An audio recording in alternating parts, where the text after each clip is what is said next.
درود به همه همراهان کانال بهشتی به نام ایران. با رسیدن فصلهای سرد سال هممون دنبال مقصد مناسبیم برای سفر. بیایم یکی از بهترین استانهای گرم ایران رو با هم ببینیم. با من همراه باشیم.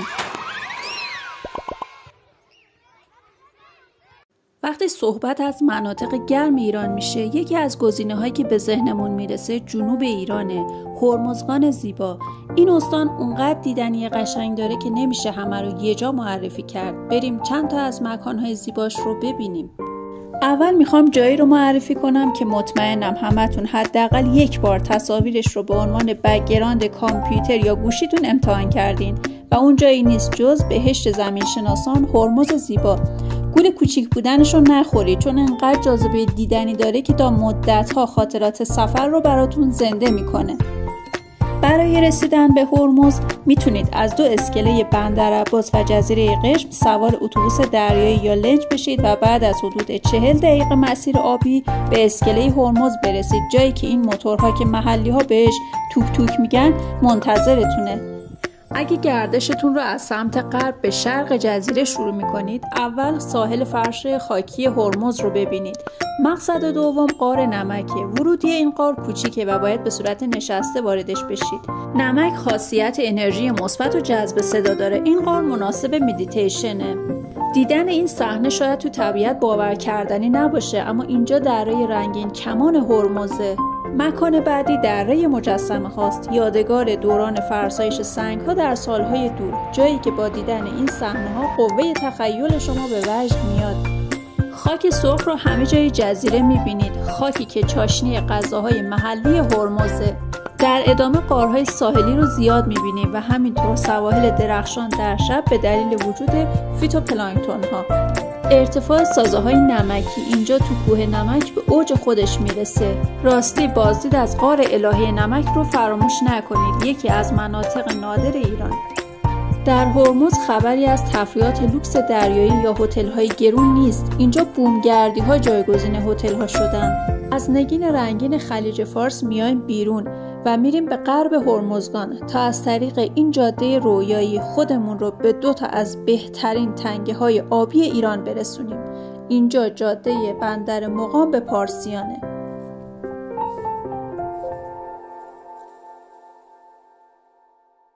اگر اهل هیجان و صخره‌نوردی در آبگیرهای طبیعی هستید، پیشنهاد میکنم از 2 تنگه بوچیر و سیریدون در شهرستان پارسیان دیدن کنید. این 2 تنگه پر از حوضچه‌های آبی، کوه‌های مرتفع، صخره‌های بلند و چیز شبیه سرزمین عجایبه.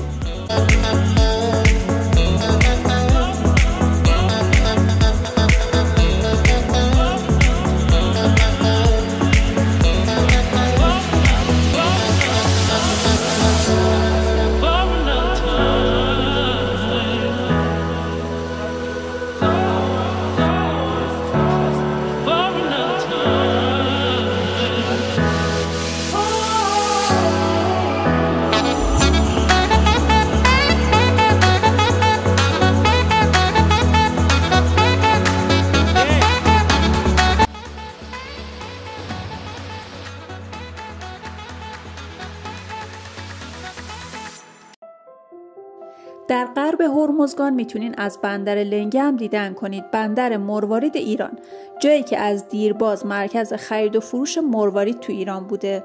این عکس رو خیلی از ماها دیدیم. اینجا جزیره سانتورینی در یونانه، جزیره زیبا و لوکس در دریای اژه. اما میدونستید ما بندری شبیه به این جزیره تو ایران داریم؟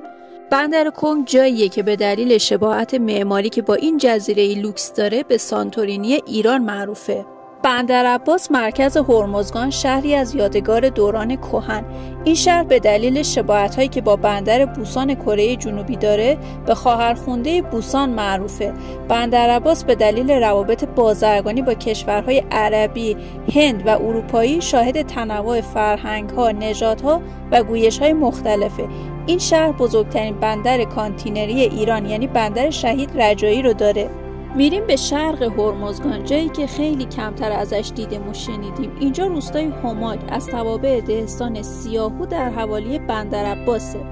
منطقه‌ای پر از باغ‌های نارنگی، خرما و انار. شاید قسمت‌های غرب و جنوب هرمزگان برای همه ما شناخته شده تر باشه، مثل جزیره قشم، بزرگترین جزیره غیر مستقل جهان. قشم حدود 2.5 برابر سنگاپور، بحرین یا سان مارینو وسعت داره.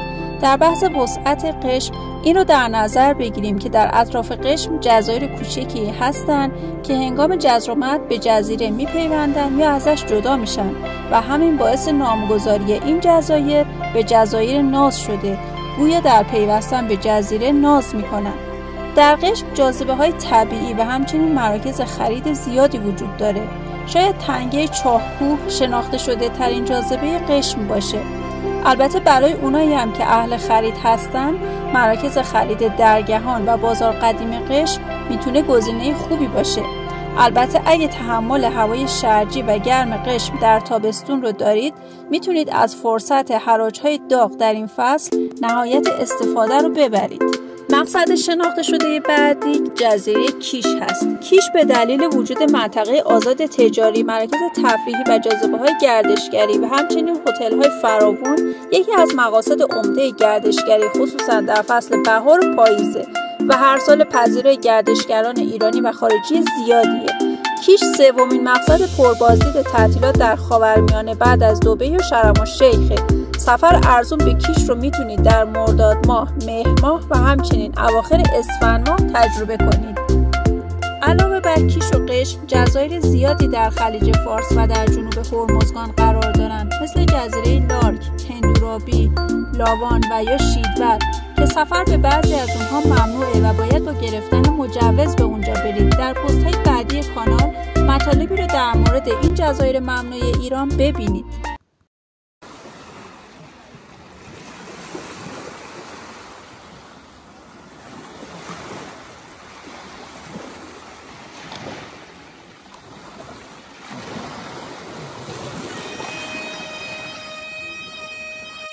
مطالبی که تا به اینجای ویدیو گفته شد فقط گوشه‌ای از جاذبه‌های هرمزگان بود. اگه شما هم تجربه از سفر به این استان دارید، خوشحال میشم در کامنت ها بگید. یادمون نره این خطه خونگرم و پرمهر منتظر حضور همه ماست.